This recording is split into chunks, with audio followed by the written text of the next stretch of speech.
कहानी है एक पुराने दौर की। एक राज्य था।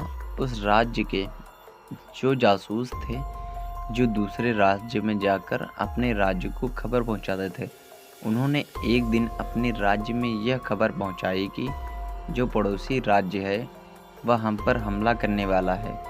उन जासूसों ने पक्की खबर दी थी।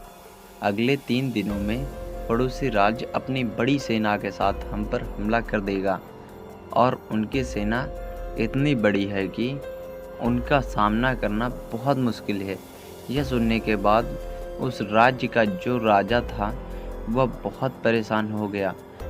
फिर राजा ने तुरंत सभा बुलाई और सभी लोगों से सलाह मांगी कि अब हमें क्या करना चाहिए, क्योंकि 3 दिनों के बाद हमारा मरना तय है। अगर किसी के पास कोई सुझाव है तो वो बता सकता है, फिर हम सब मिलकर उस सुझाव पर विचार करेंगे। राजा के एक मंत्री ने कहा कि अब जान पर बात आ गई है तो उसका एकमात्र उपाय है कि वह लोग 3 दिनों के बाद पूरी तैयारी के साथ हमारे राज्य पर हमला कर देंगे। इससे बेहतर है कि हमें आज ही इसी समय उन पर हमला कर देना चाहिए। राजा ने मंत्री से कहा कि हमारी सेना बहुत छोटी है, हम उनका मुकाबला कैसे कर पाएंगे।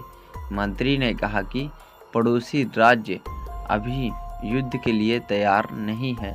अभी अगर हम उन पर हमला कर देंगे तो वो संभाल नहीं पाएंगे और हमारे जीतने की कुछ तो संभावना होगी।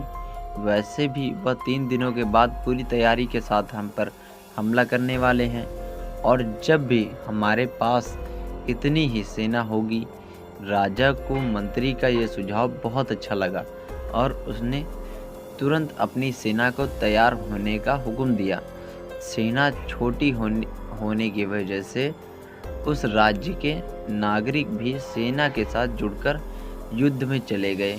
पड़ोसी राज्य तक पहुंचने के लिए एक पुल पार करना पड़ता था।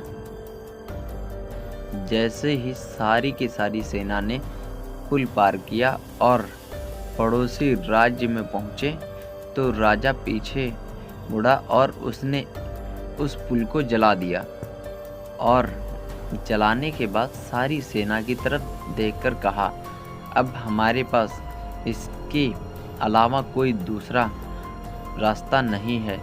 हम वापस भाग भी नहीं सकते हैं, या तो लड़ो या तो मरो।